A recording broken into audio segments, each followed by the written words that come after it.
The passage I chose was Ecclesiastes chapter 3 from the NIV version. The author of this book experienced all that life has to offer, but found it all meaningless. So, especially in chapter 3, he's just processing what it means to live and just like purpose of life and why it's important. A big thing throughout Ecclesiastes is the author's in despair and he's just living in this meaningless world, but he understands what it means to have a purposeful life and is just asking those questions of kind of how to get there and what it looks like.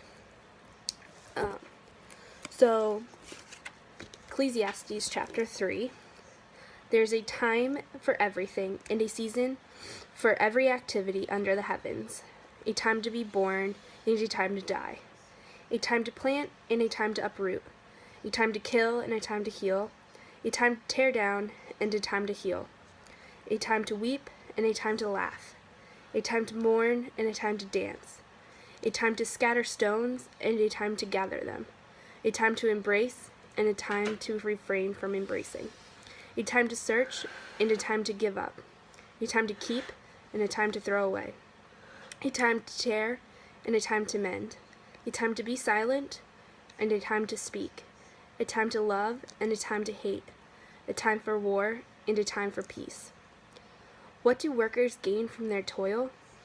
I have seen the burden God has laid on the human race. He has made everything beautiful in its time. He has also set eternity in the human heart.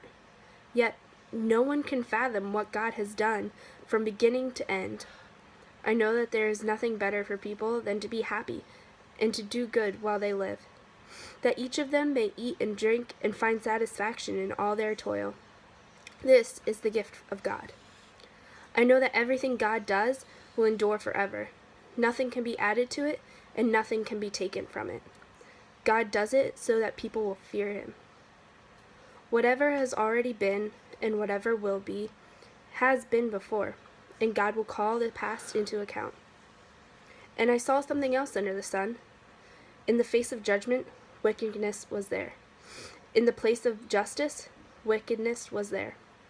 I said to myself, God will bring into judgment both righteous and the wicked.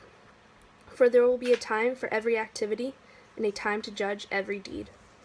I also said to myself, as for humans, God tests them so that they may see that they are like the animals. Surely the fate of human beings is like that of animals. The same fate awaits them both. As one dies, so does the other. All have the same breath. Humans have no advantage over animals. Everything is meaningless. All go to the same place, all come from dust, and to dust they all return.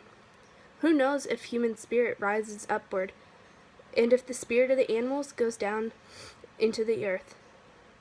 So I saw that there is nothing better for a person than to enjoy their work, because that is their lot.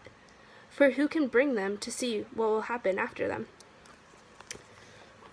So, as you can see, the author is just contemplating what is meaningful in life and what it matters in the end.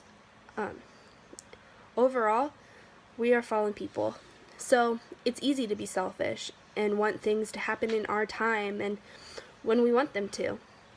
Like, for example, getting a house or getting a new job. But ultimately, like in Ecclesiastes chapter 3, there's a time and a season for everything, and it's all in God's timing, even though we want it to be in our own, usually. And so in that, you just need to pray for patience. The author also explains that there really isn't much meaning to things of the world. So really, when you envy other people and when you want to have what you don't have, ultimately it means nothing. And so these questions that the author asks and contemplates throughout the whole chapter and the whole book of Ecclesiastes are in preparation for the answers God already provided. And that's that God sent Jesus and promised life to the full. And he gave us meaning through his son, but that doesn't come until years later for them in the New Testament. But we know and we have that hope now that there is meaning in life, and we don't have to go through those questions of what it does mean.